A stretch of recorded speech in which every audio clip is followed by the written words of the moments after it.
progress isn't always upward. Mm-hmm. I think that's an interesting part of it is Yeah. some of the times I've made the most progress was when I was the darkest, because what's required of you to get out of the darkness is also stuff that you can really, really build on later. It's almost like the progress doubles. So when I was the brokest in the entrepreneurial journey, what did I learn? I learned sales and numbers and that. Now that's something that I'm the CFO of the company now because I learned about numbers. I didn't know that. I didn't want to be the CFO. I didn't go to college. Most people that are the CFOs go to college. So you never know what the conflict will teach you Mm-hmm. and how you'll use that when there's less conflict in the future. This is Unconditioning, Discovering the Voice Within, with Whitney Ann Jenkins. Hello and welcome to the 57th episode of Unconditioning, Discovering the Voice Within, where I bring on guests and we talk about the inner authentic voice and the challenges and rewards that come from following it. This week, I have with me Kevin Palmieri. Kevin is the CFO, founder, and co-host of Next Level University, a global top 100 self-improvement podcast with more than 1,200 episodes, reaching over 700,000 people in more than 140 countries. He believes in a heart-driven but no BS approach to holistic self-improvement and teaching others how to get to the next level of their lives. I had a wonderful time talking to Kevin, getting to know him as a podcaster, and also hear his story and all the wisdom that he learned from his own journey of self-improvement and personal growth to now helping others and guiding them to their optimal mindset in procuring the most satisfying lifestyle. So I think you're going to get a lot of value out of this episode. Here is my conversation with Kevin Palmieri. I am doing very well. Today is one of those back-to-back. I think I have 7 podcasts today. So it's a very, very busy day, but very aligned because that's my favorite thing to do. Good. Yeah. I have 3 today. So Nice. I'm not as seasoned as you. So I'm still, trust me. Some people don't want to be as seasoned and there's nothing wrong with that. It's not for everybody. I always try to do a little research before just to make sure I know the energy and the message, and I enjoyed the message very much. I enjoyed the energy very much. So I think you and I will get along just fine. All right. So you have a very successful podcast and you guide people into aligning with their mindsets in a growth way. Mm. And so in order to be able to do that, you had to go through a lot of experiences on your own in order to be able to be that guide. Yes. And so one of the first things that I like to dive into with my guests is to discover time that you realized that you had this ability or an inner voice. You could recognize that it was something that was purely your own and coming from yourself. That is a great question. I think for me, it was pretty early on. So one of the big parts of my story is after high school, I didn't want to go to college. And that wasn't instilled in me by anybody else. I just think I knew within me, I think I had an understanding that that's just not the path I'm supposed to take. Mm-hmm. Everybody else, and even at that point in my life, I was pretty conscious of this. A lot of people are doing this because they think they're supposed to. Mm-hmm. I don't want to do it because I'm supposed to. I want to do it because I want to. Because if I'm doing something I'm supposed to be doing, then it's not necessarily going to be aligned and it's not necessarily going to be fulfilling to me. So I would say in retrospect, that was the first time where I had an inkling of, wow, you have an understanding of yourself and your spirit and yourself as a human and what the experience you want your human experience to be. I would say that was probably the first time that I can connect with. And your upbringing, were you encouraged to have this voice of your own, or were you guided in a different way? Not really. I grew up in a single parent household. I was raised by, I guess it was 2 parents, but only one conventional. I was raised by my mom and my grandmother. Okay. And I didn't know my dad. I didn't meet my dad until I was 27. So I think for me, my family was not like your average family. It wasn't a white picket fence, mom and dad, somebody comes and picks you up from school. So I think for me, it was that understanding of, all right, I'm already different. Mm-hmm. Let me just be different. Like, it's okay to be different. And I think part of me was so uncomfortable with not being normal that I almost think I rebelled against everything else being normal. It's like, I'm already different. Why not just be fully different and just lean into that version of myself? And I really think that's one of the things that served me the most in my life, because I mean, I'm a professional podcaster. Like, how rare and random is that? It's like the rarest thing in the world. And I definitely got a lot of judgment in the beginning, but I think because I had built up that muscle over time, I think it helped me. Yeah. And you were able to connect with your authenticity, right? Yes. And which at that age of just graduating high school is pretty rare, I think. Yeah. I don't know. I think that, I don't know, maybe at the time it wasn't me necessarily connecting with me. I think it was seeing more of the truth of other people than other people saw. I could see that people weren't super happy. I don't know how I knew, but I could tell there's something behind the scenes here that nobody else is seeing. And I don't want that to be my life in the future. And I think if I do this, that will be the route that I'm taking. And I think ultimately I'll end up where everybody else has ended up. And I think that for me, it was some sort of awareness that I don't know where it came from, but it was, if I do what everybody else is doing, I'm going to get the same result as everybody else. And while everybody claims it's the result they wanted, I don't think that's true.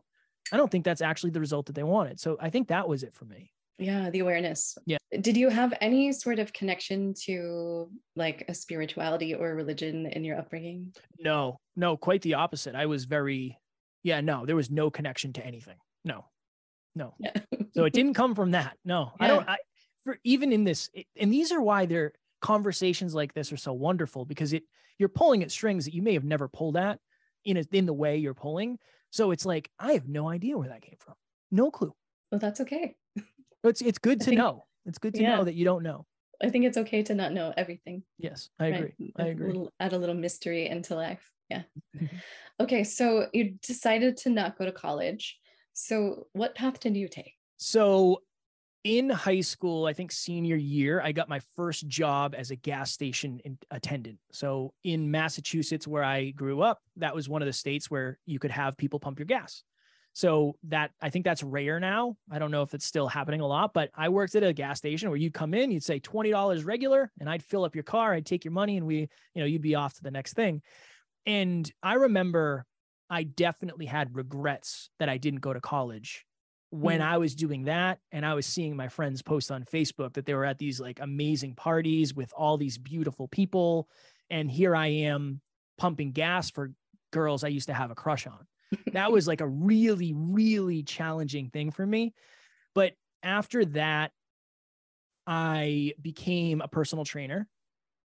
I worked at a hospital cleaning bathrooms and floors, which again was a very humbling, grounding experience for me. Yeah. Being looked down on by many of the doctors. And I have a lot of empathy for people who do jobs that aren't necessarily considered flashy or shiny. I have so much empathy for that. I drove a truck. I was a forklift operator. I was in construction. And then I ended up going to the fire academy in Massachusetts. And I was on-call firefighter for a very short time. Okay. And then I ended up getting really the job that ended up transitioning me from where I was, like old Kevin to current Kevin. I ended up getting a job in the weatherization industry. So many odd jobs is really the answer. Yeah. So it seems like you learned a lot about what you didn't want to do in order to find out what you wanted to do. Mm-hmm. Yeah. Very often, I would say. Yeah. I always said I like working with my hands. And I did. I enjoyed that. But I never found significance in what I did. I never felt like I was adding value to the greater good. It's like, yeah, I'm helping this business or whatever it may be, but I was never very proud of what I did. I never had pride in what I did. And a great way to know that is the first thing, if you asked me, what do you do? I would tell you how much money I made.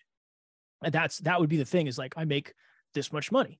So it's not the fact that I was doing the job, it's how much money I was making. And that helped me realize a lot too. Yeah. Did you have any like particular passions growing up that you felt really drawn to, as far as like any kind of like athletics or skills or anything like that? Baseball was one. I was a very good baseball player, and I had a couple colleges recruiting me to play baseball, but I just didn't. Again, it was like, not for me. And then one of the other things that I was very passionate about, and I'm still very passionate about, was mixed martial arts. So I wanted to be a professional fighter for a while in high school. And again, that was like, I didn't know anybody else doing that. So that was another weird thing, that quote unquote weird thing that I was doing. But I ended up tearing my shoulder and I had to get surgery. And then it was like, honestly, this is dangerous and it's probably not the best course of action for me. Those were two things where I was very, very, very passionate about them. But that passion, at least the desire to make it my life's purpose, it kind of faded with time. Yeah. So a little bit of a redirection. Yeah. Sorry to go back to high school, but I was curious about that because you're talking about your fulfillment in your work. So you said weatherization was the job that you found to kind of like catapult you to the next phase of your life. Yes. So I had just graduated the fire academy, and I had this stark realization that the odds of me becoming a paid firefighter are pretty low, because the way if you're a veteran or you're a police officer, you've been in the military, you have a much higher likelihood of doing that. And I hadn't done any of those things, and I didn't really have any connections. So I knew, honestly, this is probably a long shot. And I was in this kind of down phase in my life where I was becoming broke pretty quickly. I didn't have a real job. And my girlfriend at the time, her aunt worked for a city it's Framingham, Massachusetts. And she said, we're doing this job fair. You should come. There's going to be a lot of things, skills, trades you can learn, and we might be able to connect you with a job after. And I was like, all right, I don't have anything else going on. Like, let me see what this is about. So I went to this job fair and I learned a skill called weatherization. And all weatherization is you go into a house or a building and you make it more energy efficient. So you could do stuff on the windows, you could put weather stripping on doors, you can work in the attics, that sort of thing. And again, I like working with my hands. Cool, let me try this. So we get to the end of this class, I guess it's considered, and I get brought up to the office of the person who brought me in. And she said, you have a great personality. And I was like, thank you so much. I appreciate that. Usually this isn't going somewhere positive. What's happening? But we want to connect you with one of the best companies that recruits from us. And I was like, okay. And she said, the only downside is there's a lot of travel. And I was like, not interested. Don't want to do it. I'm a homebody. I don't want to travel. And she said, the upside is you'll make anywhere from $40 to $60 an hour. And I was like, there is no way this is real. There's absolutely no way this is real. And she said, this is what I'll do. You can think about it. I'll connect you with the president of the company, the owner of the company, and you can kind of take it from there. So I remember I talked to him and he's like, hey, come in for an interview. And I was like, all right, okay. I got my khakis on, I got my button-up shirt, and I literally worked. I helped him move stuff in one of the trailers that they had for storage. And we got to the end and he said, you have a really great personality. And I was like, oh boy, okay, here we go. I'm actually going to let you jump the line because we have other people who are waiting, but I think you'll be a better fit for the company. And I was like, all right, what do we even do? Like, I don't even know what this is. I've never done this before. And he said, well, we work in schools and we work in state-owned buildings and we work in the ceilings and we work in the attics. And this is some of the stuff that we do. Are you interested? And I was like, yeah, I'm interested. He said, all right, the only downside is on the first job, you're going to be making $10 less an hour than everybody else. And I was like, I knew it. I knew there was a catch. And he said, so you'll be making $50 an hour. And I was like, oh my goodness. Just imagine like trumpets going off. And I was like, all right, cool. And he said, we're probably not going to be leaving the job won't start for like a month or two, but when it does, I'll reach out and you're in. And I remember leaving that day, like, okay, my life is going to change drastically here. And I was at the movies a month or two later, broke. I should not have been at the movies. I don't even know how I afforded to get into the movies, honestly.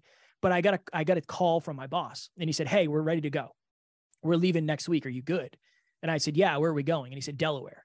So the first job I ever worked with this company, I got in a car with a man that I had met one time, packed my suitcase. We drove 8 hours from Massachusetts to Delaware. I lived in a house with 7 other people I'd never met before. And then I proceeded to learn a job that I didn't know how to do in a state that I had never been, with people I had never met. And it was one of the most challenging things ever of all time. And I remember, Whitney, when we got down there, the first week I could literally only afford breakfast, deli meat, bread, and chips. So that's what I lived off of for the first week because I didn't have any money. But I remember when I got my first paycheck, it was like, there's no way this happened to me. Like, how did this happen? I mean, 40 hours at $50 an hour. That was the most money I'd ever seen. So that was a huge turning point for me where it felt like the risky decisions I had made had finally paid off. Yeah. Following that thing inside of you. Yeah. It paid off. We made it. Okay. All right. So living in a house full of 7 people that you don't know, that had to be interesting too. It was terrifying. Yeah. I might seem like I'm very extroverted. I am not. I do not do well around new people. I do now better than I ever have, but it was interesting because it was the first time that I had ever spent a significant amount of time with people from different races or cultures. And it was super highlighting for me. It was amazing. And I learned so much, but it was very much feeling like an outsider, feeling like I don't belong, feeling like I'm not good enough to be here. Everybody else knows what they're doing. I have no idea I don't even know this person's name. Like, I don't know. What are we doing here? It was really challenging for me. And I looked back on that and I reflect on that often. And I honestly don't know how I did it. I don't know how I had the bravery at that age with social anxiety and what I was dealing with to just do that. I have no idea. I just must have believed at some level it was going to be very worth it. That was the belief I must have had because I don't know why I did it other than the money. Yeah. Maybe the money was the driving factor. But also you seemed to step away from the normalness even by deciding not to go to college. Like that was like a big decision that you made that was different than what you were, surrounded by. So well, and even that job, that was the interesting thing was, so if you fast forward a couple of years, so I was dating somebody. I had a girlfriend. We were living together in New Hampshire and she wanted to chase her dreams. She wanted to move across the country to California and go do entrepreneur stuff. And I remember I was so insecure and I was so scarce that I gave her every reason in the world why she shouldn't do it. Like, what if you fail? Gas prices are high, real estate, blah, blah, blah, blah. The truth is I was afraid of being left behind. And I was just super insecure. She ended up leaving me, which is the exact thing she should have done. That's the right thing. But when she left me, I was like, okay, I'm going to dip my toe into this self-improvement stuff, but I think I need to make more money. I actually think that's the real problem here. I need more money. So that next year I said, I'm going to make the most money I've ever made my entire life. And I did. I made 6 figures that year, but I spent 10 months on the road. So even that is such a rare thing where I was on the road for my birthday, certain holidays that other people got off. I was literally in a hotel in New Jersey getting ready for work. So I think I've always thought to myself, I don't necessarily care if this is the path that other people would take. I do believe it will be worth it for me eventually. And that's been a through line. I mean, we didn't talk about this, but all of those other jobs I had, I quit most of them without having any other job. I mean, I quit being a personal trainer. When I signed up there, I signed a contract that said if I leave before 12 months, I have to pay $1,000 because the training that they gave me was valued at $1,000. I think I quit 7 months in. And they said, you're going to have to pay us $1,000. And I said, just let me know where, cash or check. I'm done. Like, I hate this. But I didn't have another job. So I was just kind of winging it. I think that's just kind of that's one of the through lines of my life, which is very interesting in retrospect. I do not advise people follow that because there's a lot of turmoil that can come with that. But yeah, but there's a belief, an intrinsic belief in yourself that you would be able to find something after that. Yeah. Yeah. I don't think it was conscious. It definitely wasn't conscious. It was, well, it's worked out every other time. Right. So maybe it'll work out again. And I think to your original point, I mean, I've learned a lot about what I didn't want to do. I mean, I've learned a ton about that, which is valuable. I mean, that's very valuable information to have. So I'm grateful now. I don't know if I was super grateful at the time. Yeah. So the weatherization job of traveling, did you find that fulfilling? I think at the beginning, I convinced myself that it was fulfilling, but no, it was, again, when I take a step back and I zoom out, it was pretty toxic, right? Like I would get up at, some days I get up at like 4 a.m. We drive 8 hours to a new state, check into the hotel, change into my clothes, and then I'd work an 8-hour day. Like that's not super healthy. And then at night we get KFC or Wendy's or whatever, because you don't have the ability to cook. So no, I think for me, it was the money. And if you took away the money and you said you're going to make the same amount of money you made at the last job, I would not have done it. So there's your telltale sign. Yeah. Right. Yeah. No, it was mostly the money. Yeah. It sounds like almost the opposite of like a touring musician. Yeah. I used to say I had the rock star lifestyle without any of the benefits of being a rock star. Right. The hotels were gross. Yeah, there was no concerts. It was pretty challenging. But this is the interesting thing too. My business partner and I so we just gave a speech in Milwaukee, Wisconsin 2 weeks ago. We drove from Milwaukee to Toronto, which is a 9-hour drive, 8-hour drive. I drove the whole way because I'm used to driving long distances. It doesn't bother me. We were in Toronto for 3 or 4 days. The last day we were there, got up at 6 a.m., had a full day, drove home after the full day, and I didn't get to my door until 7:30. So when I got home, I had been up for 25 hours and I had driven for, I don't know, maybe 12 or 13 hours. But like the only reason I'm capable of doing that is because I did that so long before. So I'm able now to take some positives away from the potential negatives, which is nice. But I wasn't always at that stage. Yeah. You picked up the skills along the way. Yeah, 100%. Yeah. So how long did you stay in this position and what happens after that? I stayed there. I was probably there for 4 or 5 years. And what happened was the year I made that money, I remember I had my final pay stub in my hand. It was the end of the year. I was standing at my kitchen table because my ex-girlfriend took the chairs. They were her chairs. And I was never home, so I never bought new ones. Didn't matter. And I remember opening my pay stub and I was like, okay, I made $100,000 at 26, no college degree. Awesome. I accomplished what I wanted. It felt good for all of 2 minutes. And I had another moment of awareness where it was, you put all of your internal happiness and fulfillment into external results. You did it again. You've done this before. In that moment, I realized that for most of my life, I had lived unconsciously. The opposite of unconscious is hyperconscious. Started a podcast called the Hyperconscious Podcast and quite literally fell out of love with my job and in love with podcasting. And from there, I started calling out of my job. I started showing up late. I started leaving it early. The price of what I was going to do was not worth the promise that I expected at the end. That's it. It just shifted. I don't care about the money. I can't be on the road for another year. I cannot physically do it.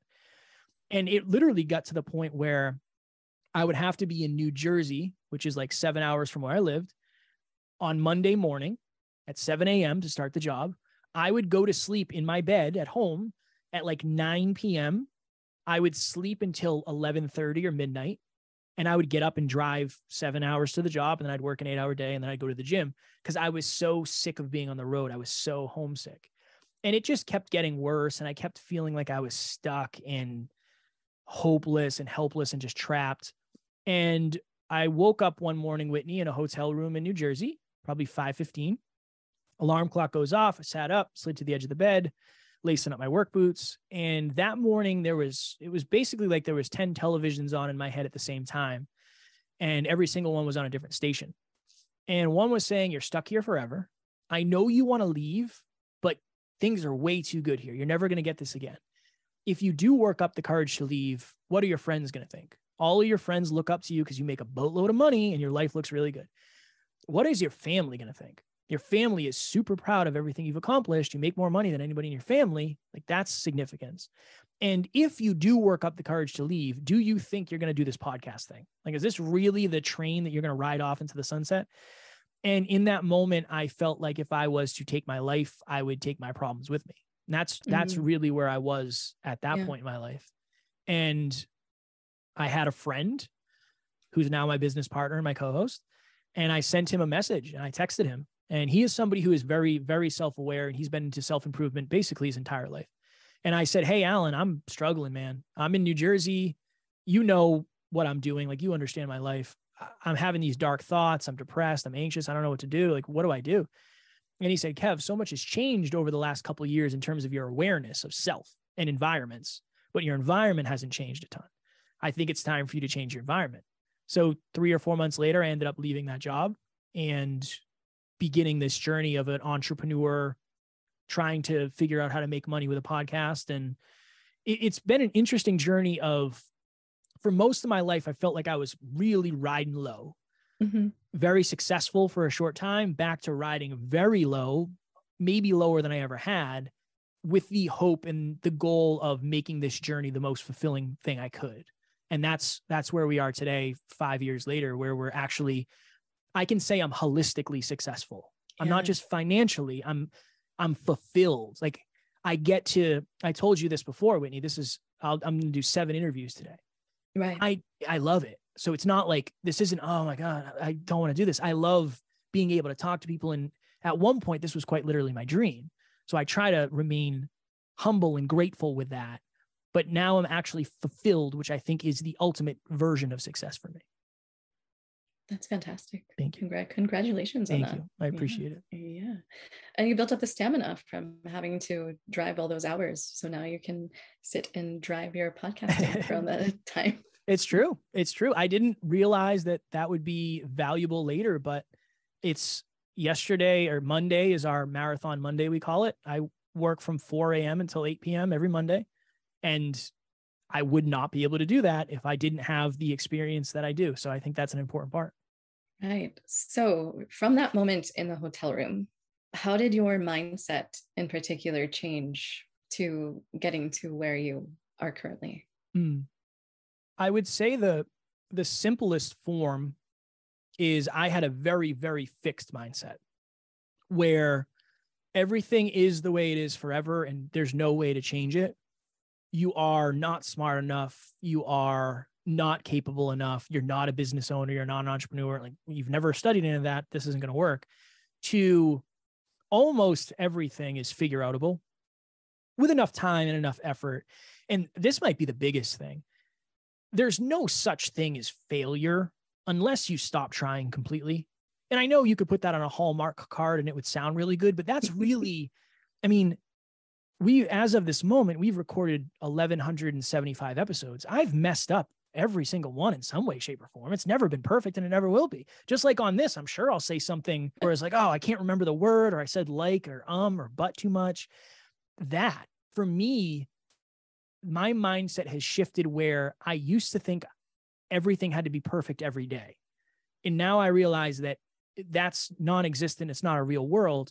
And if things are quote unquote perfect, I'm probably not growing, because by definition, when you're growing, things are uncomfortable and there's conflict and you're going to mess things up. I would say that's probably been the biggest shift for me, is going from a very ultra fixed mindset to a way more developed growth mindset. Yeah. Unconditioning yourself. Unconditioning. From the way. Yeah. There we go. 100%. Yeah, because I think so much of what we're taught is that if you go through a dark moment, you're going in the wrong direction, when sometimes it's necessary to go through those in order to get to where you need to be. Yeah. Progress isn't always upward. I think that's an interesting part of it is, some of the times I've made the most progress was when I was the darkest. Because what's required of you to get out of the darkness is also stuff that you can really, really build on later. It's almost like the progress doubles. So when I was the brokest in the entrepreneurial journey, what did I learn? I learned sales and numbers and that. Now that's something that I'm the CFO of the company now, because I learned about numbers. I didn't know that. I didn't want to be the CFO. I didn't go to college. Most people that are the CFOs go to college. So you never know what the conflict will teach you and how you'll use that when there's less conflict in the future. Right. It can be a great teacher for you. Yes. Yeah. So you now help people with their mindset, and you're a coach to help them to perhaps look from a different perspective. So when someone is in a really dark place, like with a depression perhaps, and that has many shades, what can you say that might help them get out of that place? It's tough. One of the things that I've tried to be the most humble with, or when it involves this, is I try to tell people to do therapy. And one of the biggest reasons is I'm not a therapist. So I can't tell you what to do because I don't know. I know what worked for me, but it would be irresponsible of me to try to coach you through that. And honestly, there has been times where, whether it's people I know, people I've been coaching, or people who are in our community who have been suicidal, where it was like, oh, this is way over my head. Like, this is way beyond any scope that I can handle. So that's been a very humbling thing. But I think one of the things that we always tap into is identity. The beautiful thing about self-improvement is there's so much room for you to grow. The challenging part of self-improvement is, unless you're working with somebody one-on-one behind the scenes, it's very hard to start shifting your identity, because you have to be wildly specific. So that's one of the things we do, is we say, all right, who are you? Like, who is Whitney? And the person will go, and it's like, all right, cool. Who else? Okay, cool. This is who you are. And then you can say, okay, well, who was Whitney 5 years ago? This is who Whitney was 5 years ago. Okay. Who's Whitney in 5 years? And it really helps somebody understand, like, who do you actually think you are versus who are you really? And then so that's like the deeper understanding, the awareness. And then from there, it's, most people that I've worked with in the past are self-conscious, they have low self-belief, and they have low self-worth. That's just the audience that we have attracted, because I had very low self-belief and I had almost no self-worth. It makes sense. So for most people, what I'm trying to do is I'm trying to get them to understand that the vast majority of their life has been lived and existed within their comfort zone, which is actually holding them back way more than they could ever understand. So I'm trying to give them the support, the belief, and the tactics to expand their comfort zone, thus realizing that there's way more to life than they're currently seeing. And that's really been my experience. So that's what I try to help other people with, because if you don't have the belief that you can do something, you can't. It shuts it off right there. If there's a lock on the door and you don't have a key and you jiggle it once, you're going to say, well, I'm stuck here. This is it. When in reality, you have a key, you just don't know it yet. Yeah. And when it comes to mindset and the tactics that you were sharing, habits and the creation of them probably come into play. Yes.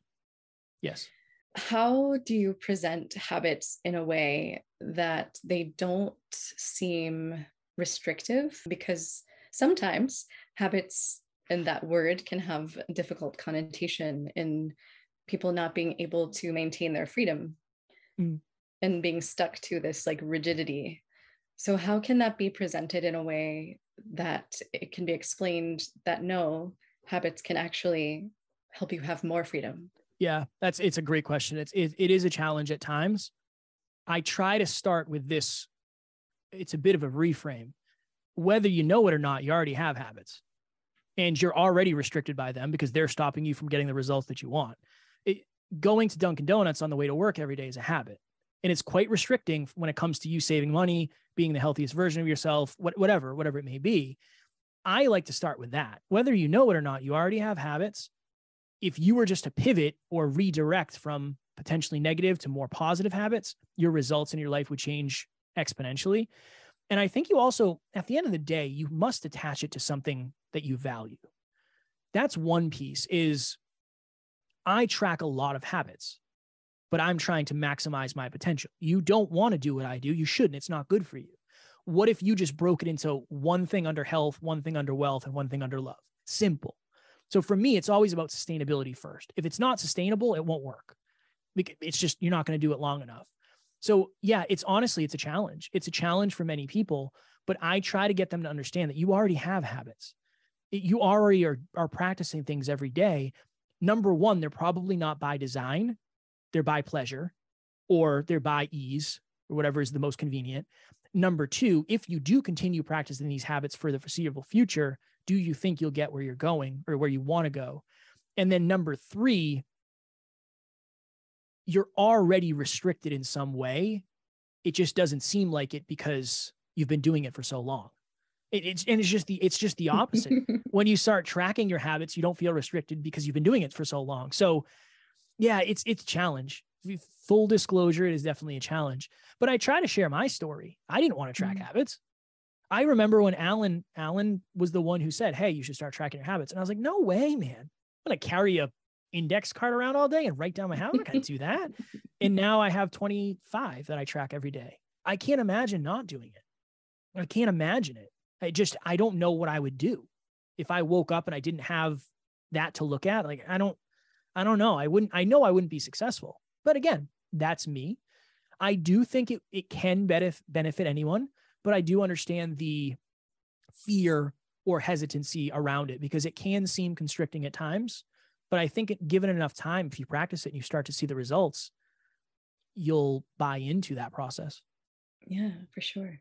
Of those 25 habits that you track, it seems that you try to maintain a holistic balance in your life. So of those 25 habits, are they directed into all of the different areas of your life? Yes. So to your point, I do try. I try to frame it as it's kind of a juggling act. Yeah. Right. Because in an ideal world, yeah, I could give 33% of my energy to 3 things. In the real world, it doesn't really work that way, unfortunately, or at least for me, in my experience. So yeah, I break it up into health, I break it up into wealth, and I break it up into love. So health is I weigh myself every day, I track my calories, I exercise 30 minutes a day. Like those are simple health things. I try to get enough sleep, obviously. Wealth is I track our finances every single day. I connect with a potential client and I learn. At least 30 minutes every day, I'm learning my own self-improvement, my own personal development, which will eventually bring wealth. And then under love, I have meditation for myself. And then every night before I go to bed, my wife and I say one thing that we're grateful for about one another. That's something that, and even I just redid my schedule. So this isn't like a habit, quote unquote, but I just redid my schedule where I've been working from, I get up early, but you can't really get a hold of me until like 10 a.m. Like that's when I start doing my interviews. So I've been working 10 a.m. until at least 7, pretty much every day for the last few months. And my wife said, "Hey, I don't feel like we're getting enough quality time. Like, is there any way you can shift your schedule?" So now I'm shifting my schedule from 9 to 6, where I'll be done at 6 most nights and we'll be able to spend time together. So that's become a more conscious thought maybe than habit. Yeah, you're learning to instill boundaries around yourself. Yeah, which is hard. Be really tricky because which is hard. Those are constantly moving. Yeah. Yeah. And especially when you're into this self-improvement and personal growth and you're changing and sometimes making subtle changements. That's not a word. It is changes. Now. Changes over a period of time. And the people that are surrounded by you and who are surrounding you see those changes. How can you be authentic in your changes without the judgment of the others around you? I don't know that you can. Honestly, it's very hard to control the response from other humans. So one of the things I always talk about, and this is just an interesting thing, no matter what, you're going to get the feedback eventually. You can either give feedback along the way or you can get it all at once at the end.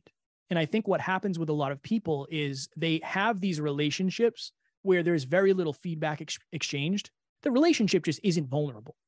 Nobody really knows what's going on under the scenes or behind the scenes. So when you make a change or you grow, you get villainized because it's like, how dare you? How dare you grow? When in reality, the person doesn't either A, understand why you're doing it, B, they assume you think you're better than now, C, they're afraid they're going to be left behind. And those are all potential things that could happen, right? I think that you have to understand that there are certain people there's 3 types of people. There's the type of person who wants to see you win. There's the type of person who doesn't care whether or not you win or lose. And there's the type of person who doesn't want to see you win. You're going to get that response level from each person in a different bucket. So you must believe in what you're doing more than you believe in the judgment of others. You will get judged by some, you will be rewarded by others. You can't necessarily control other people's responses, but you can attempt to control your response to theirs. is what I would say. Yeah. That's the part that kind of stinks. Like when you grow, some people are turned off. Some people are attracted to, some people are indifferent, but you have to decide, who do you want to express the truth to? Who's worth it to you for you to say, let's have this conversation. Let's do this. Like, let's really be real and talk about it. And then from there, you'll figure out, okay, who are the people that are going to be here for the long run? Yeah. Have you discovered that your social circles have changed from the time you were in that hotel room and had that job to now? So this is another interesting thing about me. I think in a way I've always been optimizing for this lifestyle. I just don't think I knew it. I've always had a very small circle. For me, it is quality over quantity. I don't need 50 people. I don't want to be texting 50 people. So I will say the common aspirations of my circle has definitely changed. Back then it was, how do we have fun tonight? That was really it. Like, how do we hang out and have fun? Now it's, how do we get to where we want to go in regards to what we're doing? So I would say that's been a big piece of it. And I think people now know me at a deeper level because it's very clear that I'm passionate about what I do. And I think people realize that for me, I don't really necessarily care about just hanging out anymore. I mean, I do. I enjoy that every once in a while, right? But for me, I'd rather be doing this. I would just rather be doing this than on vacation somewhere on the beach. This is better for me. Yeah. Yeah. Your passion is shining through, and obviously it's working for you. So because you've been using your authentic voice in your podcast and engaging with people, and you're now in the thousands of episodes that you've done, what is your takeaway of your own personal growth within your podcast from when you started to now? Confidence is a skill. Confidence is a habit, and confidence is learnable. That's the biggest thing for me. I would not recognize this version of me 5 years ago. But again, I understand nobody knows this version of me 5 years ago. So it's that weird thing. But trust me, I was not confident during any of the interviews. I was not confident during any of the coaching calls. I still have moments where I lack belief. Still, you'd think it would go away. I still have those moments. Confidence is this elusive thing that we believe either we have or we don't. And that just is not true. It is a scale. It is a spectrum. And it is something that if you work on every day, and this is me talking to Kevin, if you work on it every day, 5 years from today, you might be the most confident person in the room. It's very possible. It's just very possible. I had a very unique experience that really highlighted this for me. Probably a year and a half ago, no, it was pre-COVID. My wife said, hey, there's this thing called skip the small talk. It's this thing you do where you sit around with a group of people, they pull out some sort of card, and you just have a deep conversation with a person across from you. And I was like, that sounds like the worst thing that's ever been created. I have no interest in that. And she said, well, it would mean a lot to me if you would come with me. And I said, all right, I will do that for you. We end up going to this thing, skip the small talk. And I had this moment where I was like, oh my goodness, this is easy for me. I've had hundreds of, this is nothing. For me, that kind of like realigned things of, I'm way more confident than I thought I was. I've just been comparing to myself this whole time. So that was a really interesting thing for me, where if you put me in a room with people and I have to start a conversation, it's not that hard anymore because I have the reps. That helped me understand that your confidence is connected to what you're doing.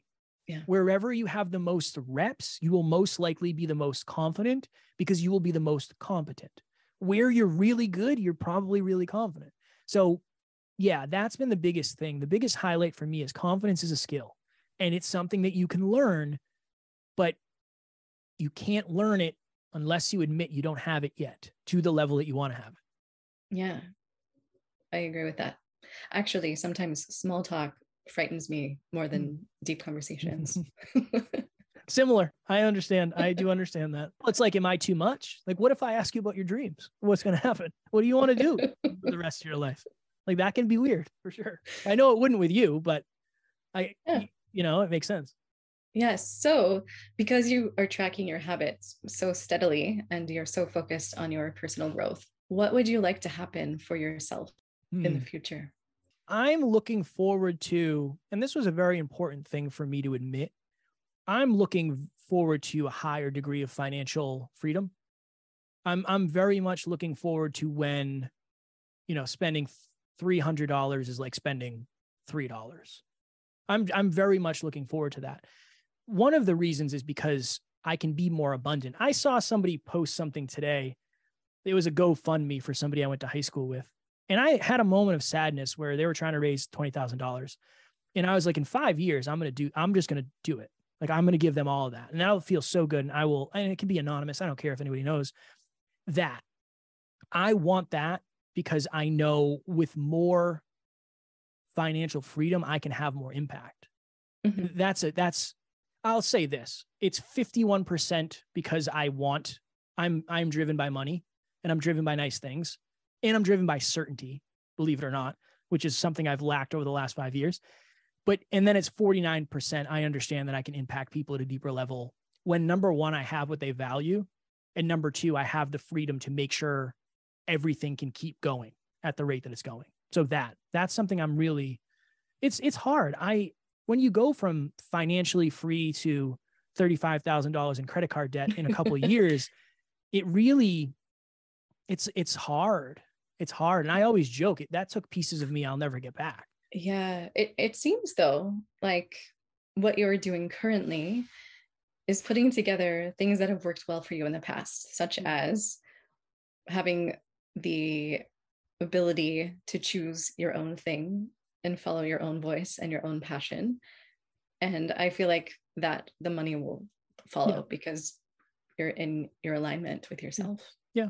And you got to think of the mastery too. It's like when you get really good at something, that's another way to make money. Yeah. When you're the best in your industry at something, people say, hey, how do I, I have a lot of people that come to me for podcasting help. Never expected that. I didn't know that was going to happen.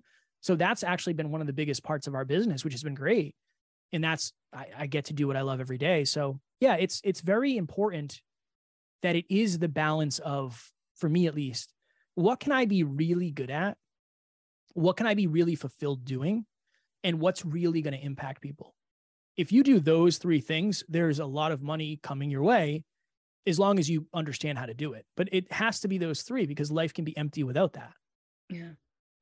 Like the service piece is a really interesting one because I just talked to someone else about that. It seems to be a common theme that is coming up with abundance. Yeah.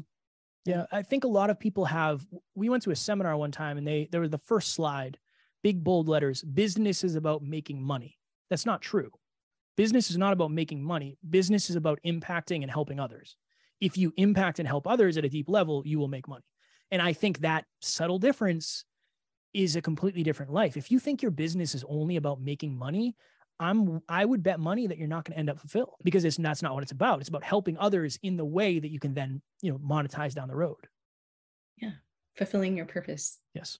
Yes. Well, if people would like to work with you or follow you or be part of your world and listen to your podcast, where can we guide them to? I always suggest just look up Next Level University. We're on all the podcast platforms. We're on YouTube. If you want to see us there, an episode every single day, that's always where I suggest you go. I don't want you to give us money. I would rather you listen to us to see if we're the type of people you would want to spend time with. And then from there, if you want to do stuff that, we're happy to help. But that's where I always send people. That's where you'll get the most value for the least amount of dollars. And I think, again, sustainability, that's the most sustainable place to start. Great. I'll add all of those into the show notes so people can find you very quickly. And I have one last question that I usually ask to wrap up. And that is, if your inner voice had a billboard, what would it say to the world? Being yourself might be the scariest thing you can do, but it's also the only thing you can do. That's what I would say. Yeah. And there'd be a big heart at the end on the billboard. That's great. I love it. Well, thank you so much for taking the time and sharing your voice and your wisdom. My pleasure. My pleasure. Thank you so much for joining me this week. If you're listening and you like what you hear, please consider subscribing and rating this podcast, as it really helps get this podcast out to other people who might be interested in hearing it but don't know about it yet. And also, if you'd like to contact me or reach me, you can reach me at unconditioningpodcast@gmail.com or unconditioningpodcast on Instagram. Thank you so much, and until next time, stay tuned in to you.